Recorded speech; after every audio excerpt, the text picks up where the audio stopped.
ஹைபட்ரோஸ் இலக்கணம் பிழையானதோ. அத்தியாயம் 6. வீட்டில் நுழைந்ததும் பெரிய வரவேற்பறையில் நிசாந்தனின் அப்பா மகேந்திரனும் அவருடைய 2ஆம் மனைவியாக வாழ்க்கைப்பட்டு வந்த ராஜலட்சுமியும் அவர்களின் மகன் அஸ்வினும் தங்கை தன்விகாவும் அமர்ந்திருந்தனர். நிசாந்தனின் அம்மா மகாலட்சுமி இறந்ததும் நிசாந்தனை தனியாக வளர்க்க கஷ்டப்பட மகேந்திரனின் அம்மா ரங்கநாயகி தன் மகனுக்கு 2ஆம் தாரமாக தன் சொந்தத்தில் இருந்த ராஜலட்சுமியை கல்யாணம் செய்து வைத்தார். ஆனால் அம்மாவாக நினைத்து வர வைத்த ராஜலட்சுமி நிசாந்தனுக்கு அம்மாவாக இருப்பதை விட மகேந்திரனுக்கு மனைவியாக இருப்பது மட்டுமே குறிக்கோளாக மனதில் நினைத்து அதை நிறைவேற்ற துடித்தவள் அங்கே மகேந்திரனிடம் அன்பெனும் ஒப்பனை அணிந்து கொண்டு நிசாந்தனின் வாழ்வில் நூல் கொண்டு ஆட்டி வைக்கும் பொம்மலாட்டமாக அவனின் வாழ்க்கையை மாற்றினாள் ராஜலட்சுமி. இதையெல்லாம் காண சகிக்காத ரங்கநாயகி தன் கிராமத்திற்கே சென்று விட்டார். தன் மகனின் சந்தோஷம் முக்கியமா இல்லை பேரனின் வாழ்க்கையா என இருதலை கொல்லியாக தவித்த ரங்கநாயகி இதை பற்றி தன் பேரன் நிசாந்தனிடம் பலமுறை பேச முயற்சிக்க அது எல்லாம் விரலுக்கு இறைத்த நீராக மாறியதால் மௌனமாக தன் ஊருக்கு சென்று விட்டார் ரங்கநாயகி. ஆனாலும் பேரனின் மேலுள்ள அளவற்ற பாசத்தால் மகனின் வீட்டில் வேலை செய்யும் நம்பிக்கையான பெண்மணி கண்ணம்மாவிடம் சில ரகசிய பொறுப்புகளை கொடுத்து மறைமுகமாக நின்று நிசாந்தனின் மேல் சிறு துரும்பும் தீண்டாதவாறு பார்த்து கொண்டார் ரங்கநாயகி.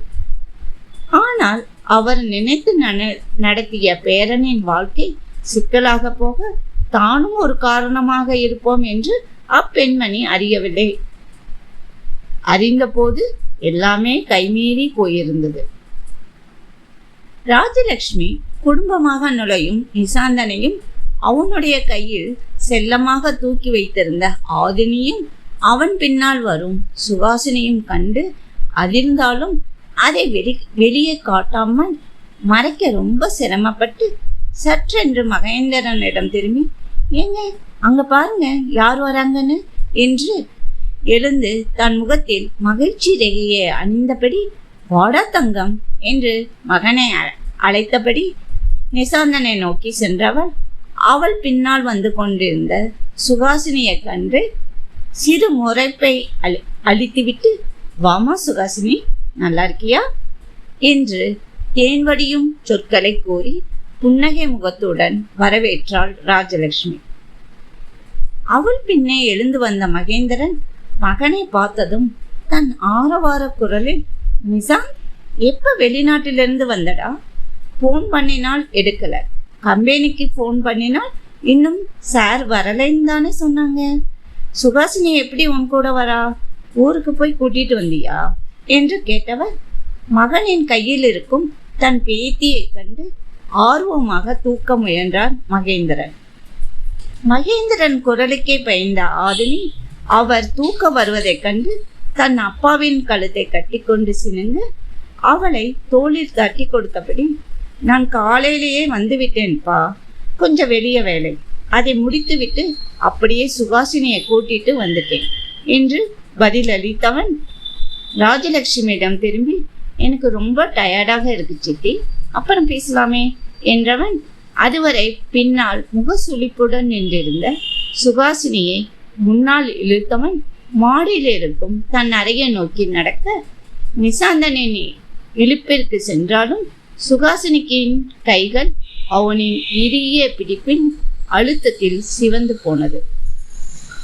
அங்கே மற்றொரு இருக்கையில் இருந்து எழுந்த அஸ்வினும் தன்விகாவும் மலர்ந்த முகத்தோடு மகிழ்ச்சி நிறைந்த குரலில் அண்ணா அண்ணி என்று அவர்களை நோக்கி வருவதை கண்ட சுகாசினி மெதுவாக தன் கையை விலக்கியபடி நடையை நிறுத்த முயல அவள் கையை விடாமல் இருக்க பற்றியவன், அஸ்வின், தன்விகா, அவள் இங்கேதான் இருக்க போகிறாள், நாளை அவளிடம் பேசுங்கள், இப்ப அவளுக்கு அலைச்சலில் டயர்டாக இருக்கிறாள் என்றவன் கண்ணம்மாவிடம் சொல்லி பால் மட்டும் மேலே கொண்டு வந்து தரச்சோ என்று பொதுவாக சொல்லிவிட்டு கையோடு மனைவியை குழந்தையும் அழைத்து கொண்டு மாடிப்பதில் ஏறினான் நிசாந்தன்.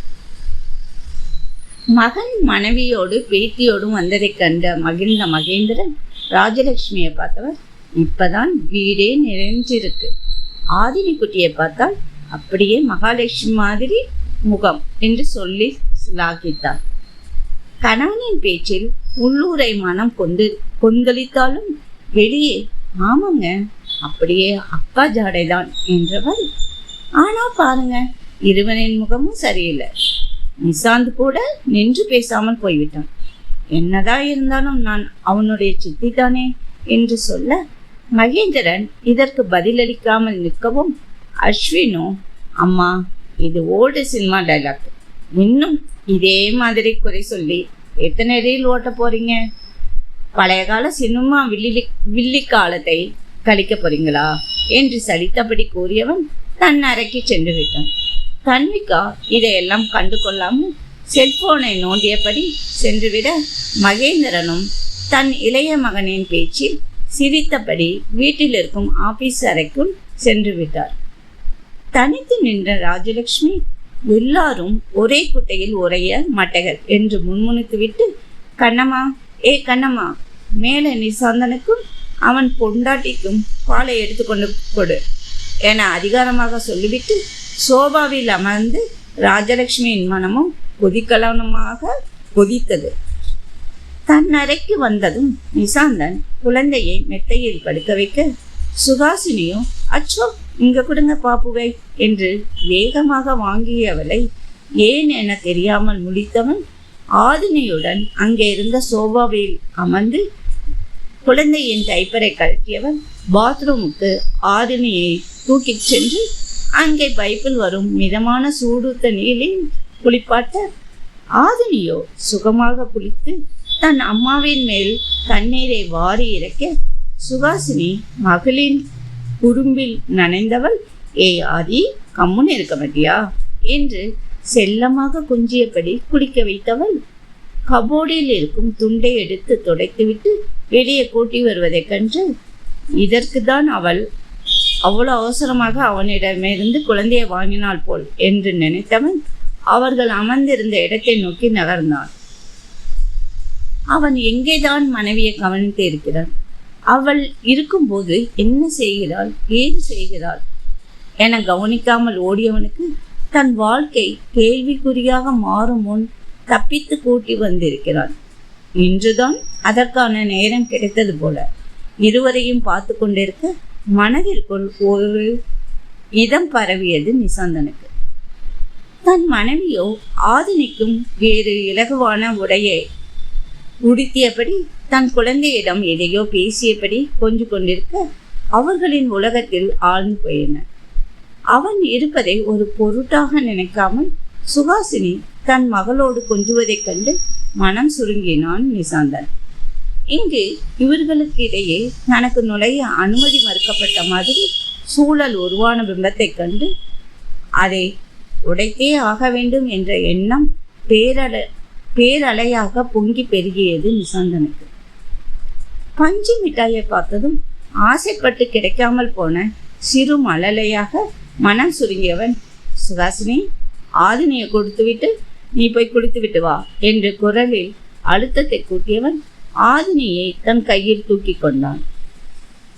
அவனின் குரலை அசட்டை செய்தவளோ பிடிவாதமாக அப்படியே அமர்ந்திருக்க அதை கண்டு முறைத்தவனோ ஏதோ சொல்ல வாயை திறக்க கதவு தட்டப்படும் சத்தத்தில் எதுவும் பேசாமல் கதவை திறக்க போனான். கதவை திறந்ததும் கண்ணம்மா பிளாஸ்கில் பாலும் டம்ளர் தட்டில் கொஞ்சம் பழத்தோடு நிற்பதை கண்டவன், அதை உள்ளே கொண்டு வைங்க கண்ணம்மா என்று சொன்னவன் கையில் இருக்கும் குழந்தையை ஆதினியை ஆசையோடு பார்த்தபடி வந்தவள், ஏயா ராசா, நம்ம குட்டி தங்கத்தை கூட்டிட்டு வந்துட்டியா என்றபடி தட்டை அங்கே இருக்கும் மேசையில் வைத்துவிட்டு குழந்தையை கையில் வாங்கி கொண்டு குரலில் மகிழ்ச்சி வெள்ளோட்டம் பாய வாரி அணைத்தாள் கண்ணம்மா. அவளின் செய்கையில் மனமகிழ சிறு சிரிப்புடன் ரசித்தபடி நிசாந்தன் சுகாசினியை பார்க்க அவளோ பாசாங்கு இல்லாத அந்த அன்பை வேடிக்கை பார்த்தபடி இருக்கையில் அமர்ந்திருக்க சுகாசினியை கண்ட கண்ணம்மா, கண்ணு, குழந்தை அப்படியே அவங்க பாட்டி ஜாடியிலே இருக்கு என்றவனின் குரல் தழுதழுத்தது. சிறிது நேரம் குழந்தையை கொஞ்சிய கண்ணம்மா, ராசா, உன் அம்மா உனக்கு மறுபடியும் மகளாக கிடைத்திருக்கிறாள். இனியாவது உனக்குள்ளே இருக்கிற உன் அம்மாவின் ஏக்கம் தீரட்டும் என்று சொல்லியவர் தன் கண்களில் வழிந்த கண்ணீரை துடைத்தபடி ஆதினியை நிசாந்தனிடம் நீட்டினாள் கண்ணம்மா. கண்ணம்மாவின் பேச்சில் அதிர்ந்த சுகாசினி தன் கணவனின் முகத்தை பார்க்க அங்கே பெரும் ஏக்கத்தின் சுவடை கண்டு மனம் அருகி போனவன், இத்தனை நாளாக இவன் ரோபோ என்று நினைத்திருக்க அவனோ அன்பிற்கு ஏங்கும் ஏதிலே என்று அறியாமல் போனமே என்று மனம் குமைந்துதான் போனது சுகாசினி. கண்ணம்மா வெளியே சென்றதும் கதவை சாத்திய நிசாந்தன் திரும்பி தன் மனைவியை நோக்க அவளோ அவனை வெறித்து பார்த்தபடி அமர்ந்திருக்கும் கோலத்தை கண்டவன் மெதுவாக அவள் அருகில் குழந்தையை அணைத்து படை சென்றவன் அவன் முன் நின்று அவளின் முகத்தில் மெதுவாக வாயை குவித்து காற்றை ஊத அதில் திடுக்கிட்ட சுகாசினி, என்ன திணறைப்படி எழுந்தவளை போய் குளித்து விட்டு வா என்று சொல்லிவிட்டு படுக்கைக்கு சென்று கட்டிலில் அமர்ந்தவனோ ஆதினியோடு விளையாட தொடங்கிவிட்டான். அதை பார்த்த சுகாசினியின் மனமும் குழம்பி போனது. முந்தைய நடைமுறையில் இருந்த நிசாந்தனுக்கும் இன்றைய நிசாந்தனுக்கும் ஏணி வைத்தால் கூட எட்ட முடியாது என நிலையை கண்டவள் எதையும் புரிந்து கொள்ள முடியாமல் தடுமாறியபடியே குளியல் அறைக்குள் நுழைந்தாள். புரிந்து கொள்ள முடியாத ரகசியங்கள் எத்தனையோ எல்லாருடைய வாழ்க்கையிலும் இருந்து கொண்டுதானே இருக்கும். அதே மாதிரி நிசாந்தனின் வாழ்க்கையில் எத்தனையோ ரகசியங்கள் குறைந்து கிடக்கிறதோ யார் அறிவார்?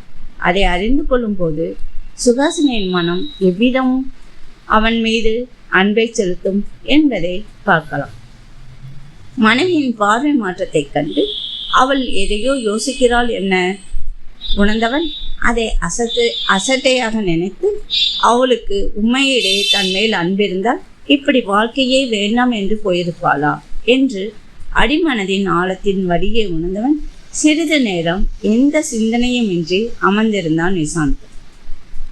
ஆதினியோ அப்பாவின் மடியில் ஏறி அமர்ந்து அவனின் கன்னத்தை பிடிக்கவும் தன் நினைவுலகத்திற்கு வந்தவன் அதன் பின் ஆதினிக்கு பாலை ஆற்றி சிப்பரில் மெதுவாக கொடுக்க ஆதுவோ அவளின் கையை தட்டிவிட, நோ அம்மம்மா என்று செல்லமாக மிரட்ட அதுவோ தன் 4 பல்லை காட்டி ஈ என்று சிரிக்க அதன் அழகில் சொக்கி போனான் ஆதினியின் அப்பா நிசாந்தன். குளித்துவிட்டு வெளியே வந்த சுகாசினி அப்பாவும் பொண்ணும் கொஞ்சல்சை பார்த்து மனதிற்குள் குமைந்தாலும் அதை காட்டாமல் பாப்பா வா தூங்கலாம் என்று அவன் மடியிலிருந்து குழந்தையை தூக்க முயற்சிக்க அதை மட்டும்தான் அவளால் செய்ய முடிந்தது. ஆனால் அப்பாவின் கழுத்தை கட்டிக்கொண்ட ஆதினியும் அவளிடம் செல்லாமல் பிடிவாதம் பிடிக்க அவனோ குழந்தையை இறுக்கி கொண்டு அம்முவை நான் தூங்க வைக்கிறேன் என்று இறுகிய குரலில் சொல்லிவிட சுகாசினி முகம் சுருங்கி அவ்விடத்தை விட்டு நகர்ந்து போய் இருக்கையில் அமர்ந்து விட்டாள். அவனுடைய அறையின் முன்பக்கம் சோஃபா போட்டு ரிலாக்ஸாக அமர்ந்திருக்க மியூசிக் சிஸ்டம் அங்கே இருக்க அதில் மென்மையான பாடல்களை போட்டுவிட்டு அங்கே அமர்ந்தால் மனம் அமைதியடையும்.